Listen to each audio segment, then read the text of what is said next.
Yohanes pasal 6. Yesus memberi makan 5.000 orang.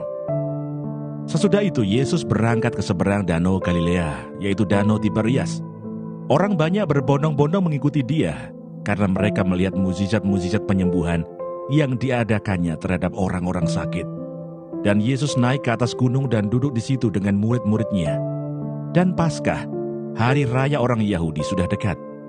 Ketika Yesus memandang sekelilingnya dan melihat bahwa orang banyak berbondong-bondong datang kepadanya, berkatalah ia kepada Filipus, "Di manakah kita akan membeli roti supaya mereka ini dapat makan?" Hal itu dikatakannya untuk mencobai dia, sebab ia sendiri tahu apa yang hendak dilakukannya. Jawab Filipus kepadanya, "Roti seharga 200 dinar tidak akan cukup untuk mereka ini, sekalipun masing-masing mendapat sepotong kecil saja." Seorang dari murid-muridnya, yaitu Andreas, saudara Simon Petrus, berkata kepadanya, "Di sini ada seorang anak yang mempunyai 5 roti jelai dan 2 ikan. Tetapi apakah artinya itu untuk orang sebanyak ini?" Kata Yesus, "Suruhlah orang-orang itu duduk." Adapun di tempat itu banyak rumput, maka duduklah orang-orang itu, kira-kira 5.000 laki-laki banyaknya. Lalu Yesus mengambil roti itu, mengucap syukur, dan membagi-bagikannya kepada mereka yang duduk di situ. Demikian juga dibuatnya dengan ikan-ikan itu, sebanyak yang mereka kehendaki. Dan setelah mereka kenyang, ia berkata kepada murid-muridnya, "Kumpulkanlah potongan-potongan yang lebih, supaya tidak ada yang terbuang." Maka mereka pun mengumpulkannya, dan mengisi 12 bagul penuh dengan potongan-potongan dari kelima roti jelai yang lebih setelah orang makan. Ketika orang-orang itu melihat mukjizat yang telah diadakannya, mereka berkata, "Dia ini adalah benar-benar nabi yang akan datang ke dalam dunia." Karena Yesus tahu bahwa mereka hendak datang dan hendak membawa dia dengan paksa untuk menjadikan dia raja, ia menyingkir pula ke gunung seorang diri. 2 Raja-Raja pasal 15. Asaria, Raja Yehuda. Dalam tahun ke-27 zaman Yerobeam Raja Israel, Asaria, anak Amasya Raja Yehuda, menjadi raja. Ia berumur 16 tahun pada waktu ia menjadi raja, dan 52 tahun lamanya ia memerintah di Yerusalem. Nama ibunya ialah Yekolya dari Yerusalem. Ia melakukan apa yang benar di mata Tuhan, tepat seperti yang dilakukan Amasya ayahnya.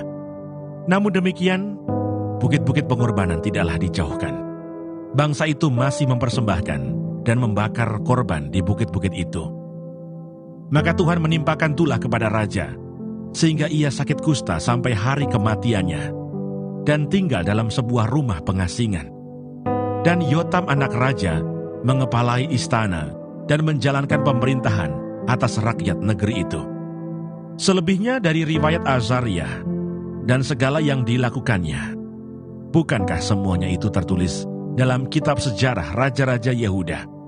Kemudian Asaria mendapat perhentian bersama-sama dengan nenek moyangnya, dan ia dikuburkan di samping nenek moyangnya di kota Daud. Maka Yotam anaknya menjadi raja menggantikan dia. Zakaria, Raja Israel.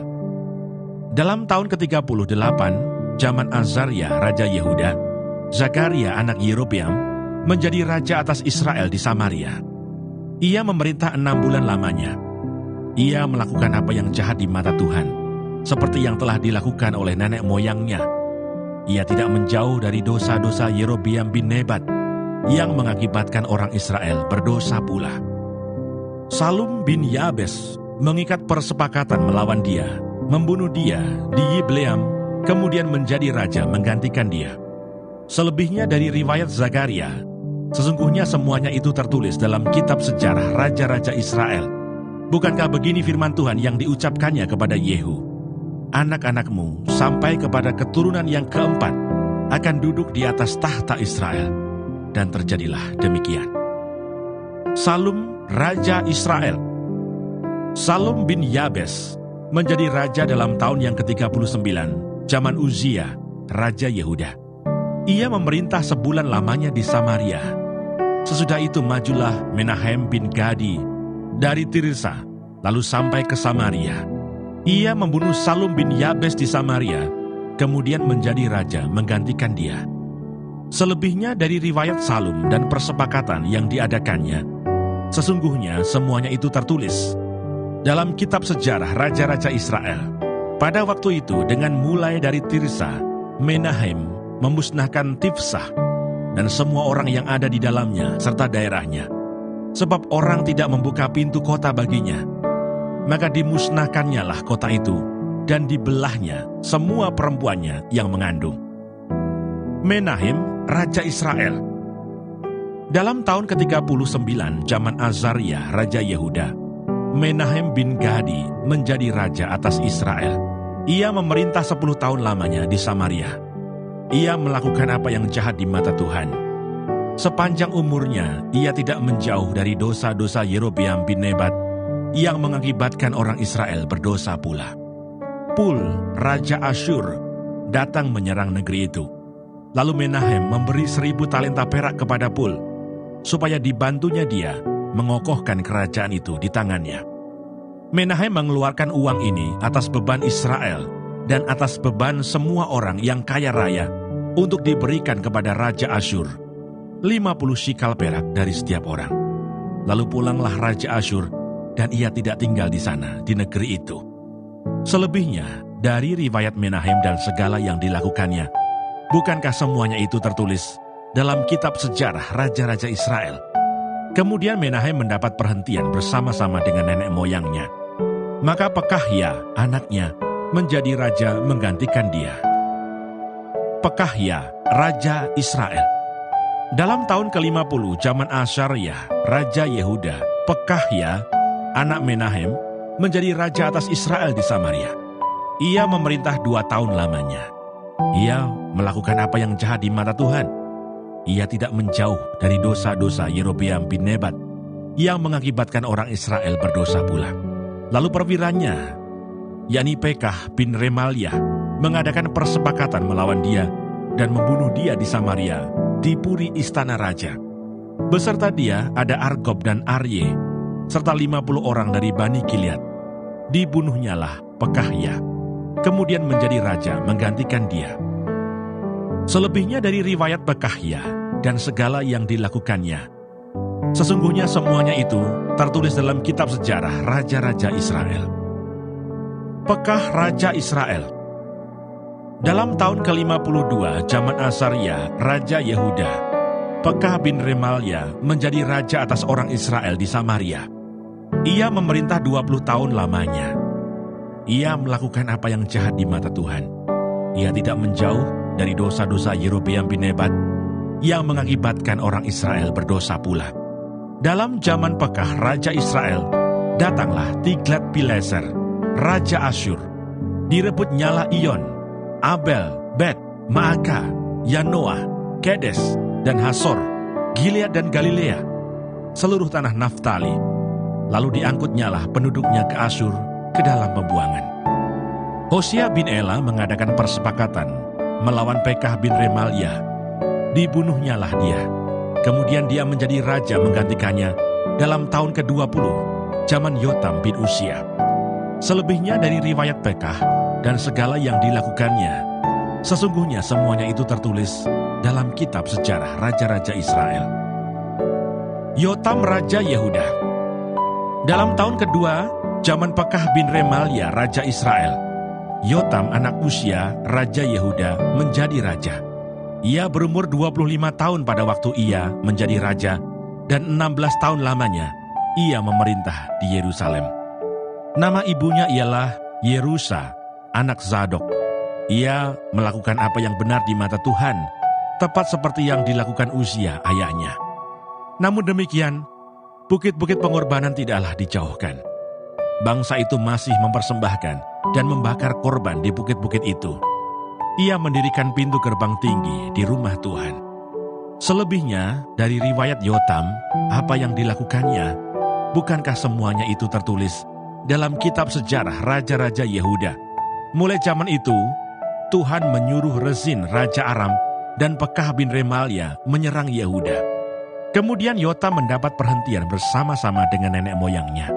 Dan ia dikuburkan di samping nenek moyangnya di kota Daud, bapa leluhurnya. Maka Ahaz anaknya menjadi raja menggantikan dia. 2 Raja-Raja pasal 16. Ahas, Raja Yehuda.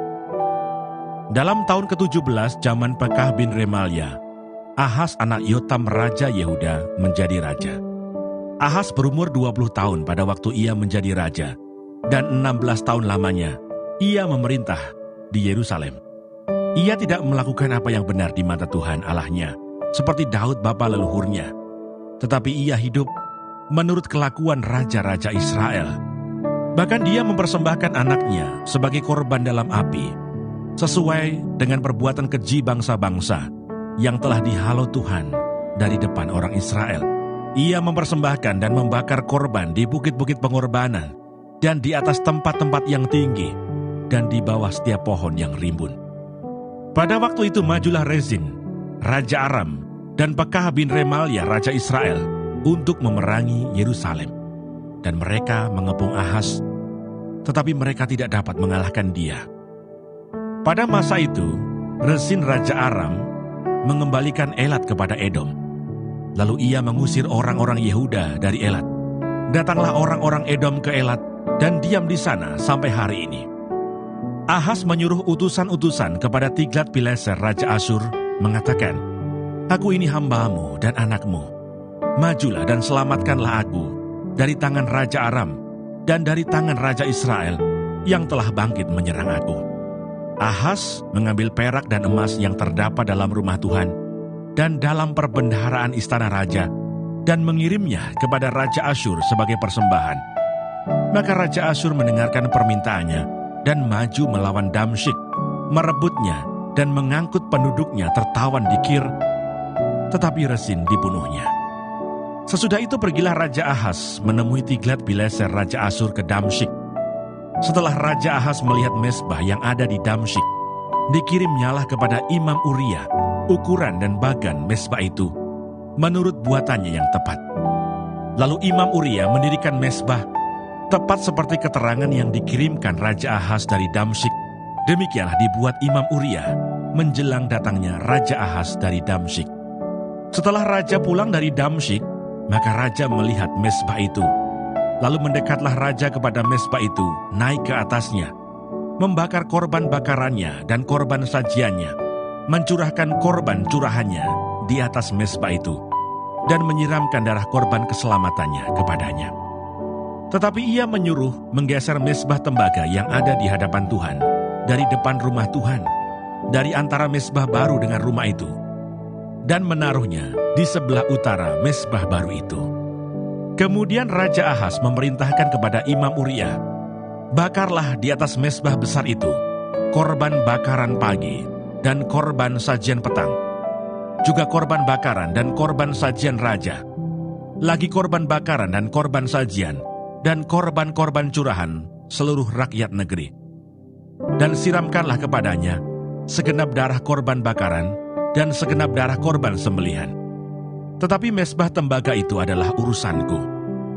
Lalu Imam Uria melakukan tepat seperti yang diperintahkan Raja Ahas. Sesudah itu Raja Ahas memotong papan penutup kereta penopang dan menyingkirkan bejana pembasuhan dari atasnya. Juga laut itu diturunkannya dari atas lembu tembaga yang mendukungnya dan ditaruhnya di atas alas batu. Selanjutnya demi Raja Asyur disingkirkannya dari rumah Tuhan serambi tertutup untuk hari Sabat yang telah didirikan pada rumah Tuhan, juga pintu masuk untuk raja yang di sebelah luar. Selebihnya dari riwayat Ahas dan apa yang dilakukannya, bukankah semuanya itu tertulis dalam kitab sejarah Raja-Raja Yehuda? Kemudian Ahas mendapat perhentian bersama-sama dengan nenek moyangnya, dan ia dikuburkan di samping nenek moyangnya di kota Daud.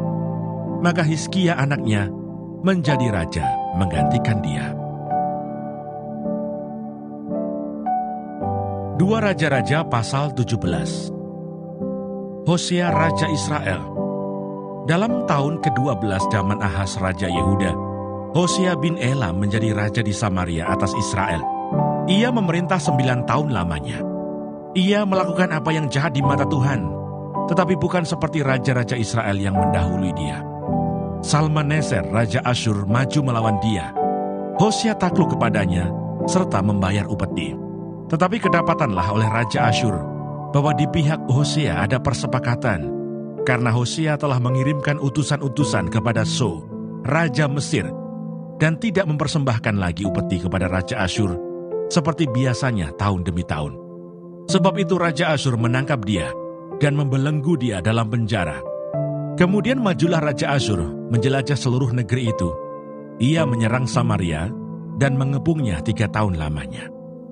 Dalam tahun ke-9, zaman Hosea, maka Raja Asyur merebut Samaria.